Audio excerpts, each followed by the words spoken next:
咁啊好高興啦，見到我哋嘅新朋友仔羅生，但係話新又唔新噶咯喎。唔新噶啦，好多謝你由19年嗰陣時已經嚟嚇，空姐幾度拜訪呢個西九噶啦，好感動啊！真係嘅，你同我講嗰陣時真係好感動。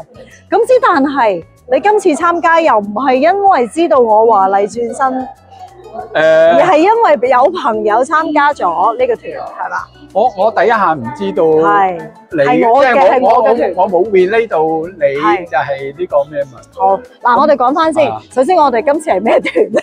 太興奮，都唔記得咗講。就我哋12月31號係啦，去睇呢一個長征7號 A 啊！原來我哋啱啱發現咗係 A，OK， 有 B 有 C 嘅。咁啊，長征7號 A 佢哋叫甲啦嘅發射，係啦。咁啊，大家就哇睇火箭發射，我哋都玩埋。冇錯，因為我哋嘅朋友仔咧已經去到咧好多地方都去過晒，所以我哋要不停咁樣發掘啲新行程俾大家。好，咁啊，首先講下你點樣今次參加到我哋嘅團先。嗱，我哋係好遲先知嘅，咁就啱我太太咧就識得個朋友，咁就好 casually 咁啊講起，佢話佢好興奮話會去睇呢個火箭發射咁樣，咁然之後問我有冇興趣啊？我話梗係有興趣啦，咁即係祖國咁偉大嘅一啲建設啊，咁我話實去，咁就係好遲嘅，咁所以咧佢仲係要即刻去個旅行社搞咗一輪，先至搞得掂，唔係錢嘅問題，係即係有冇位嘅問題，呢個高鐵嘅問題啊，有冇機票啊，有冇高鐵啊，真係嘅，我哋係截咗紙噶啦。嗰日我亦都走咗㗎啦，係啦，咁啊即係睇到啲同事啲 message，有冇有，咁我費事打擾佢哋啦。跟住我咦截咗紙啦，仲有人報？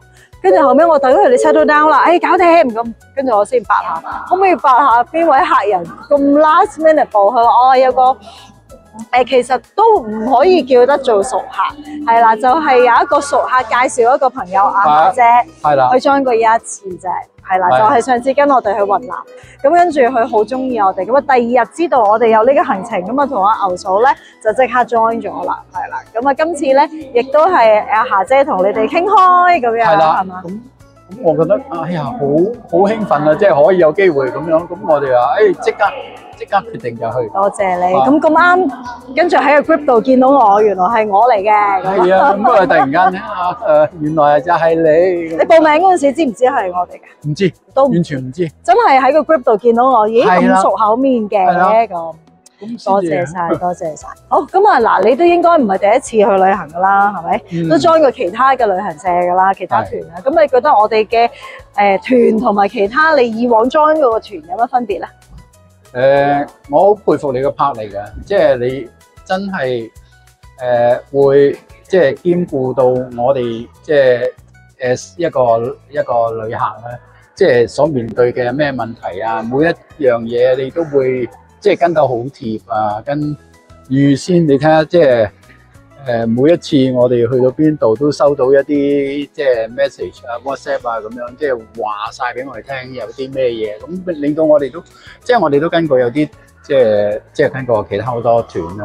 我哋唔開名。係啦，都有好有唔好嘅，咁但係即係你就好兼顧到我哋嗰個即係一個即係顧客嗰個需要咁啊。咁啊，相當好。咁我都要講咧，嗰日我亦都覺得啊，小雨即係佢個介紹啊，即係全程都係好精彩嘅啊！最緊要仲有係廣東話。係啊，即係佢今次嚟咗之後咧，俾我哋即係對海南島嘅認識咧係即係多咗好多。係啊，我都覺得係。即係以前即係都話海南島啊，即係一個島嘅啫，咁即係，而且即係好多年前咧嚟過咧，個印象係好即係好落後嘅，即係。我都話以前係好紅㗎。天涯海角，即係好多年前嗰陣時，即係嚟過，咁就完全嗰個感覺唔同，而且亦都唔係好知道即係啲海南島嘅風土人情啊，即係各樣嘢，即係呢啲。原來仲有咁多少數民族呢啲好開心嘅 story 啊！係咯，原來黎族就係即係好 typical，即係海南島嘅咁樣。咁即係呢個都係豐富咗我哋對海南島嘅認識。非常好啊！咁啊，多謝晒先，會唔會介紹好似阿霞姐咁樣嚇，幫我介紹多啲朋友仔？當然啦，當然會啦。係啦，其實我哋點解要咁用心用力做？第一，我自己本身做嘢真係好高要求嘅，真係我對自己高要求啫，係啦，我對人唔高要求嘅。咁我覺得做服務性行業，即係我每一次出團都會用一個顧客嘅心態，係啦，我自己今次呢一個團想得到啲乜嘢，我就係俾啲乜嘢大家，係咪啊？將心比己，我覺得係最好。咁啊，希望係啦，大家就去帶多啲朋友仔嚟啦，因為始終我哋新公司啦，亦都冇錢買 TVB 廣告啦。唯一最好嘅咧就係最緊要嘅就係我覺得自己做好自己，咁啊客人係會感受到我哋嘅誠意嘅，一定會嘅。係啦，咁跟住你哋亦都覺得會，咦好嘢，你亦都會同朋友分享嘅。係啊，係啦，最緊要就係咁。好多謝晒先，希望下次再見到你哋。